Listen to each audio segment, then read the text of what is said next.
नमस्कार दोस्तों, स्वागत है आपका हमारे चैनल धार्मिक कथा संग्रह में। शास्त्रों के अनुसार सत्यनारायण व्रत कथा का पाठ करने से व्यक्ति को 1000 यज्ञों के समान पुण्य फल प्राप्त होता है। इस कथा में भगवान विष्णु के सत्य स्वरूप के बारे में विस्तार से बताया गया है। इस व्रत के पाठ से घर में सुख समृद्धि बनी रहती है और भगवान विष्णु की कृपा हमेशा बनी रहती है। तो चलिए आज हम इस वीडियो जानते हैं सत्यनारायण व्रत की संपूर्ण कथा के बारे में। तो बोलिए सत्यनारायण भगवान की जय। सत्यनारायण व्रत कथा का पहला अध्याय। एक समय की बात है, नैशिरण्य तीर्थ पर शौनिकादि 88,000 आर्षियों ने श्री सूत जी से प्रश्न किया, हे प्रभु, इस कलियुग में वेद विद्या से वंचित मनुष्यों को प्रभु भक्ति कैसे प्राप्त हो सकती है और उनका उद्धार कैसे होगा? हे मुनिश्रेष्ठ, कृपया ऐसा कोई तप बताइए जिससे थोड़े समय में ही पुण्य प्राप्त हो सके और मनवांछित फल मिल सके। हम इस प्रकार की कथा सुनने की इच्छा रखते हैं। शास्त्रों के झाता सूत जी ने उत्तर दिया, हे वैष्णवों में पूज्य, आपने प्राणियों के हित की बात पूछी है, इसलिए मैं आपको एक श्रेष्ठ व्रत के बारे में बताऊंगा। यह व्रत नारद जी ने लक्ष्मी नारायण जी से पूछा था और लक्ष्मीपति ने नारद जी को इसका वर्णन किया था। कृपया इसे ध्यानपूर्वक सुने। एक समय की बात है, योगीराज नारद जी दूसरों के हित की भावना से भरे हुए अनेक लोकों की यात्रा करते हुए मृत्युलोक में पहुंचे। यहाँ उन्होंने देखा कि विभिन्न योनियों में जन्मे अधिकांश मनुष्य अपने कर्मों के कारण अनेकों दुखों का सामना कर रहे थे। उनके दुखों को देखकर नारद जी ने सोचा कि ऐसा उपाय क्या किया जाए जिससे मानव के दुखों का निवारण हो सके। इसी विचार में डूबे हुए वे विष्णु लोक में गए। वहां उन्होंने देवों के ईश्वर नारायण की स्तुति की, जिनके हाथों में शंख, चक्र, गदा और पद्म थे और जिन्होंने गले में वरमाला पहनी हुई थी। स्तुति करते हुए नारद जी ने कहा, हे भगवान, आप अत्यंत शक्ति संपन्न हैं। आपकी महानता को मन और वाणी भी नहीं समझ सकते। आपका आदि, मध्य और अंत कोई नहीं जानता। आप निर्गुण स्वरूप में सृष्टि की रचना के कारण भक्तों के दुखों को दूर करने वाले हैं। आपको मेरा सादर प्रणाम है। नारद जी की स्तुति सुनकर भगवान विष्णु ने कहा, हे मुनिश्रेष्ठ, आपके मन में क्या बात है? आप किस उद्देश्य से यहाँ आए हैं? कृपया संकोच बताएं। इस पर नारद मुनि बोले, मृत्युलोक में विभिन्न योनियों में जन्मे मनुष्य अपने कर्मों के कारण अनेकों दुखों से ग्रस्त हैं। हे नाथ, यदि आप मुझ पर दया रखते हैं तो कृपया बताएं कि वे मनुष्य थोड़े प्रयास से अपने दुखों से कैसे मुक्ति प्राप्त कर सकते हैं। श्रीहरि ने कहा, हे नारद, तुमने मनुष्यों की भलाई के लिए एक बहुत महत्वपूर्ण प्रश्न पूछा है। मैं तुम्हें वह उपाय बताता हूं जिससे मनुष्य मोह से मुक्त हो जाता है। सुनो, स्वर्गलोक और मृत्युलोक दोनों में एक दुर्लभ और उत्तम व्रत है जो पुण्य प्रदान करता है। प्रेमवश मैं आज इसे तुम्हें बताता हूँ। श्री सत्यनारायण भगवान का यह व्रत विधिपूर्वक करने से मनुष्य यहाँ सुख भोगता है और मृत्यु के बाद मोक्ष प्राप्त करता है। श्रीहरि के वचन सुनकर नारद जी बोले, उस व्रत का फल क्या है? उसका विधान क्या है? यह व्रत किसने किया था और किस दिन इसे करना चाहिए? कृपया सब कुछ विस्तार से बताएं। नारद जी की बात सुनकर श्रीहरि ने कहा, ये व्रत दुख और शोक को दूर करने वाला है और सभी स्थानों पर विजय दिलाने वाला है। मनुष्य को भक्ति और श्रद्धा के साथ संध्या समय में धर्मपरायण होकर ब्राह्मणों और बंधुओं के साथ श्री सत्यनारायण की पूजा करनी चाहिए। भक्तिभाव से नैवेद्य, केले का फल, घी, दूध और गेहूं का आटा सवाया लें। गेहूं के स्थान पर साठी का आटा, शक्कर और गुड़ लेकर सभी भक्षण योग्य पदार्थों को मिलाकर भगवान को भोग अर्पित करें। ब्राह्मणों सहित बंधु बांधवों को भोजन कराएं, फिर स्वयं भी भोजन ग्रहण करें। भजन कीर्तन करते हुए भगवान की भक्ति में लीन हो जाएं। इस प्रकार सत्यनारायण भगवान का यह व्रत करने से मनुष्य की सभी इच्छाएं अवश्य पूरी होती हैं। इस कलियुग में मृत्युलोक में मोक्ष प्राप्ति का यही सबसे सरल और श्रेष्ठ उपाय बताया गया है। श्री सत्यनारायण व्रत कथा का पहला अध्याय संपूर्ण बोलिए श्री सत्यनारायण भगवान की जय। सत्यनारायण भगवान की व्रत कथा का दूसरा अध्याय। सूत जी बोले, हे ऋषियों, जिसने सबसे पहले इस व्रत को किया था उसका इतिहास मैं आपको बताता हूँ। ध्यानपूर्वक सुने। काशीपुरी नगरी में एक अत्यंत निर्धन ब्राह्मण रहता था, जो भूख प्यास से परेशान होकर धरती पर भटकता रहता था। एक दिन भगवान सत्यनारायण ने ब्राह्मण का वेश धारण कर उसके पास आकर पूछा, हे विप्र, तुम नित्य दुखी होकर पृथ्वी पर क्यों भटकते हो? दीन ब्राह्मण ने उत्तर दिया, मैं निर्धन हूं और भिक्षा के लिए धरती पर घूमता हूं। हे प्रभु, यदि आप कोई उपाय जानते हैं तो मुझे बताइए। तब भगवान ने वृद्ध ब्राह्मण के रूप में कहा, सत्यनारायण, भगवान मनोवांछित फल देने वाले हैं। उनका व्रत करो, जिससे तुम सभी दुखों से मुक्त हो जाओगे। वृद्ध ब्राह्मण बनकर आए भगवान सत्यनारायण ने उस निर्धन ब्राह्मण को व्रत का सारा विधान बताया और फिर अंतर्धान हो गए। ब्राह्मण ने मन ही मन निश्चय किया कि वह यह व्रत अवश्य करेगा। उस रात उसे नींद नहीं आई और अगले दिन वह भिक्षा के लिए निकल पड़ा। उस दिन उसे भिक्षा में बहुत धन मिला, जिससे उसने बंधु बांधवों के साथ श्री सत्यनारायण भगवान का व्रत किया। इस व्रत के प्रभाव से वह ब्राह्मण सभी दुखों से मुक्त हो गया और उसे अपार संपत्ति प्राप्त हुई। तब से वह ब्राह्मण हर महीने इस व्रत को करने लगा। सत्यनारायण भगवान के व्रत को जो भी मनुष्य विधिपूर्वक करता है, वह सभी पापों से मुक्त होकर मोक्ष प्राप्त करता है। इस व्रत को करने से सभी दुखों का अंत हो जाता है। सूत जी बोले, इस प्रकार नारद जी से भगवान नारायण ने जो सत्यनारायण व्रत बताया था, उसे मैंने आप सबको सुनाया। अब और क्या कहूं? तब ऋषियों ने कहा, हे मुनिवर, उस ब्राह्मण से सुनकर और किन किन लोगों ने इस व्रत को किया, हम यह सुनना चाहते हैं। हमारे मन में इसके प्रति अपार श्रद्धा है। सूत जी बोले, हे मुनियों, जिन्होंने इस व्रत को किया, उनका विवरण सुनिए। एक समय वही ब्राह्मण अपने बंधु बांधवों के साथ इस व्रत को करने की तैयारी कर रहा था। उसी समय एक बूढ़ा लकड़हारा वहां आया, जिसने लकड़ियां बाहर रखकर ब्राह्मण के घर में प्रवेश किया। प्यास से पीड़ित वह लकड़हारा व्रत होते देख ब्राह्मण को नमस्कार करके पूछने लगा, आप यह क्या कर रहे हैं? ब्राह्मण ने उत्तर दिया, मैं सत्यनारायण भगवान का व्रत कर रहा हूं। यह व्रत सभी मनोकामनाओं को पूर्ण करता है। भगवान की कृपा से ही मेरे घर में धन धान्य की वृद्धि हुई है। व्रत के बारे में जानकर लकड़हारा अत्यंत प्रसन्न हुआ। उसने चरणामृत लिया और प्रसाद ग्रहण किया, फिर अपने घर चला गया। लकड़हारे ने संकल्प किया कि आज जो धन लकड़ी बेचने से मिलेगा, उससे वह श्री सत्यनारायण भगवान का उत्तम व्रत करेगा। उस दिन जब वह नगर में लकड़ी बेचने गया तो उसे अपनी लकड़ियों का दाम पहले से 4 गुना अधिक मिला। प्रसन्नतापूर्वक वह केले, शक्कर, घी, दूध, दही और गेहूं का आटा खरीदकर सत्यनारायण भगवान के व्रत की अन्य सामग्री लेकर अपने घर गया। वहां उसने बंधु बांधवों को बुलाकर विधि विधान से व्रत किया। इस व्रत के प्रभाव से वह बूढ़ा लकड़हारा धन, पुत्र और सभी सांसारिक सुखों से युक्त हो गया और अंत में बैकुंठ धाम को प्राप्त हुआ। श्री सत्यनारायण व्रत कथा का दूसरा अध्याय संपूर्ण। बोलिए श्री सत्यनारायण भगवान की जय। सत्यनारायण भगवान की व्रत कथा का तीसरा अध्याय। सूत जी बोले, हे श्रेष्ठ मुनियों, अब मैं आगे की कथा कहता हूं। पुराने समय में उल्कामुख नामक एक बुद्धिमान राजा था। वह सत्यवक्ता और जितेंद्रिय था। प्रतिदिन देवस्थानों पर जाता और निर्धनों को धन देकर उनके कष्ट दूर करता था। उसकी पत्नी कमल के समान मुख वाली और सती साध्वी थी। उन्होंने भद्रशीला नदी के तट पर श्री सत्यनारायण भगवान का व्रत किया।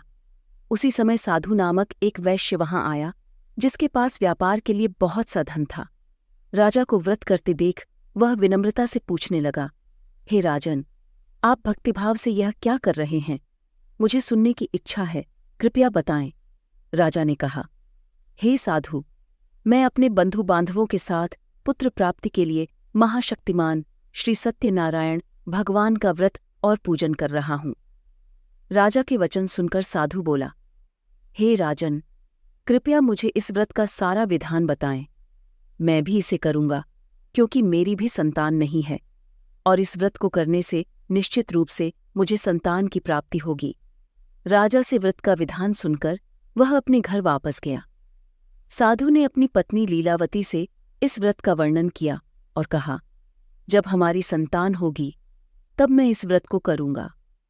कुछ समय बाद सत्यनारायण भगवान की कृपा से लीलावती गर्भवती हो गई और 10वें महीने में उसने एक सुंदर कन्या को जन्म दिया। दिनों दिन वह कन्या बढ़ने लगी, जैसे शुक्ल पक्ष का चंद्रमा बढ़ता है। माता पिता ने उसका नाम कलावती रखा। एक दिन लीलावती ने अपने पति को स्मरण दिलाया, आपने सत्यनारायण भगवान के व्रत का संकल्प किया था, उसे अब पूरा करना चाहिए। साधु ने उत्तर दिया, मैं यह व्रत उसकी शादी के समय करूंगा। इस प्रकार पत्नी को आश्वासन देकर वह नगर चला गया। समय के साथ कलावती युवती हो गई। साधु ने एक दिन अपनी कन्या को सखियों के साथ देखा तो उसने तुरंत एक दूत को बुलाकर योग्य वर की तलाश में भेजा। दूत कंचन नगर में गया और वहां एक सुयोग्य वर्णिक पुत्र को देखकर उसे लेकर लौटा। साधु ने उस सुयोग्य वर से अपनी पुत्री का विवाह कर दिया, परंतु दुर्भाग्यवश उसने अब भी सत्यनारायण भगवान का व्रत नहीं किया। इससे भगवान क्रोधित हो गए और उन्होंने साधु को अत्यधिक दुख का श्राप दिया। साधु अपनी बेटी और दामाद के साथ समुद्र के पास स्थित रत्नासारपुर नगर में व्यापार करने गया। वहां भगवान सत्यनारायण की माया से एक चोर ने राजा का धन चुराकर साधु के पास रख दिया। राजा के सिपाहियों ने साधु और उसके दामाद को चोर समझकर गिरफ्तार कर लिया और उन्हें राजा के पास ले गए। राजा ने उन्हें कठिन कारावास में डाल दिया और उनका सारा धन भी छीन लिया। उधर साधु की पत्नी लीलावती भी इस श्राप से बहुत दुखी थी। घर में जो भी धन बचा था उसे चोर चुरा ले गए। अन्न और धन के अभाव में भूख प्यास से पीड़ित कलावती एक दिन भिक्षा मांगने एक ब्राह्मण के घर गई, जहां उसने श्री सत्यनारायण भगवान का व्रत होते देखा और प्रसाद ग्रहण किया। जब वह घर लौटी, उसकी माता ने पूछा, तुम अब तक कहाँ थीं? कलावती ने बताया कि उसने ब्राह्मण के घर सत्यनारायण भगवान का व्रत देखा है। यह सुनकर लीलावती ने सत्यनारायण भगवान का व्रत करने की तैयारी की और अपने परिवार तथा बंधु बांधवों के साथ व्रत किया। उन्होंने भगवान से प्रार्थना की कि उनके पति और दामाद जल्द ही सुरक्षित घर लौट आएं और उनके सभी अपराध क्षमा हों। व्रत से संतुष्ट होकर श्री सत्यनारायण भगवान ने राजा चंद्रकेतु को स्वप्न में दर्शन देकर कहा, हे राजन, तुमने जो वैश्यों को कैद किया है उन्हें मुक्त करो और उनका धन लौटा दो, अन्यथा मैं तुम्हारा राज्य, धन और संतान सब कुछ नष्ट कर दूंगा। सुबह राजा ने सभा में अपना स्वप्न सुनाया और वैश्यों को कैद से मुक्त कर लाने का आदेश दिया। उन्होंने राजा को प्रणाम किया और राजा ने मधुर वाणी में कहा, हे महानुभावों, दुर्भाग्यवश आपको यह कष्ट झेलना पड़ा, पर अब आपको कोई भय नहीं है। राजा ने उन्हें नए वस्त्र और आभूषण पहनाए और जितना धन उनसे लिया था उससे दुगुना लौटाया। प्रसन्न होकर वे दोनों अपने घर लौट गए। श्री सत्यनारायण व्रत कथा का 3रा अध्याय संपूर्ण। बोलिए श्री सत्यनारायण भगवान की जय। सत्यनारायण भगवान की व्रत कथा का 4था अध्याय। सूत जी बोले, वैश्य ने मंगलाचरण कर अपनी यात्रा आरंभ की और नगर की ओर चल पड़ा। थोड़ी ही दूर जाने पर एक दंडी वेशधारी श्री सत्यनारायण ने उससे पूछा, हे साधु, तेरी नाव में क्या है? इस पर वैश्य हंसते हुए बोला, हे दंडी, आप क्यों पूछते हैं? क्या आपको धन चाहिए? मेरी नाव में तो केवल बेल पत्ते भरे हुए हैं। वैश्य के इस कठोर उत्तर पर भगवान बोले, तुम्हारा वचन सत्य हो। ऐसा कहकर दंडी वहां से चले गए और कुछ दूर जाकर समुद्र के किनारे बैठ गए। दंडी के जाने के बाद वैश्य ने नित्य क्रिया की और देखा कि उसकी नाव अचानक ऊंची उठने लगी। जब उसने नाव में बेलपत्तों के अलावा कुछ नहीं पाया तो वह मूर्छित होकर गिर पड़ा। मूर्छा खुलने पर वह अत्यंत शोक में डूब गया। उसके दामाद ने कहा, शोक मत कीजिए, यह दंडी का शाप है। हमें उनकी शरण में जाना चाहिए ताकि हमारी मनोकामना पूरी हो। दामाद की सलाह मानकर वैश्य दंडी के पास पहुंचा और श्रद्धापूर्वक प्रणाम करते हुए बोला, मैंने जो असत्य वचन कहे थे उसके लिए मुझे क्षमा करें। ऐसा कहते हुए वह रोने लगा। तब दंडी भगवान बोले, हे वणिक पुत्र, मेरी आज्ञा से तुम्हें दुख प्राप्त हुआ है, क्योंकि तुम मेरी पूजा से विमुख हुए थे। साधु वैश्य ने कहा, हे भगवान, आपकी माया तो ब्रह्मा आदि देवता भी नहीं समझ सकते, फिर मैं अज्ञानी कैसे समझ सकता हूँ। कृपा कर प्रसन्न होइए, अब मैं आपकी पूजा करूँगा। मेरी रक्षा करें और नाव में फिर से धन भर दें। वैश्य की भक्तिपूर्ण विनती सुनकर भगवान प्रसन्न हो गए और इच्छानुसार वरदान देकर अंतर्धान हो गए। जब ससुर और दामाद नाव पर लौटे तो नाव धन से भरी हुई थी। उन्होंने वहीं अपने साथियों के साथ सत्यनारायण भगवान का पूजन किया और नगर की ओर प्रस्थान किया। नगर के निकट पहुंचने पर उन्होंने एक दूत को घर पर सूचना देने भेजा। दूत ने वैश्य की पत्नी लीलावती को प्रणाम कर कहा कि उसके पति और दामाद नगर के पास आ गए हैं।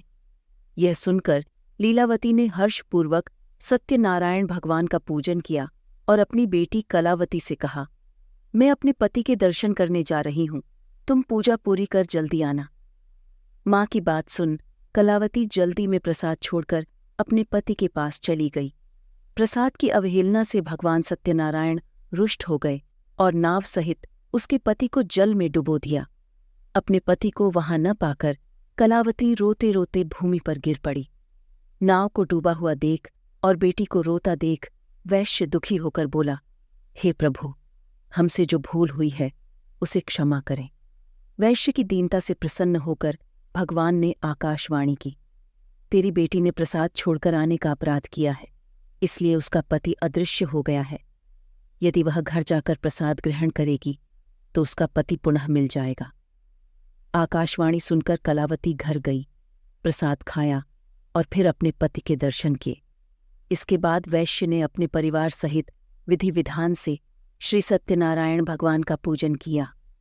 इस लोक में सुख भोग कर अंत में वह स्वर्ग को प्राप्त हुआ। श्री सत्यनारायण व्रत कथा का 4था अध्याय संपूर्ण। बोलिए श्री सत्यनारायण भगवान की जय। सत्यनारायण भगवान की व्रत कथा का 5वां अध्याय।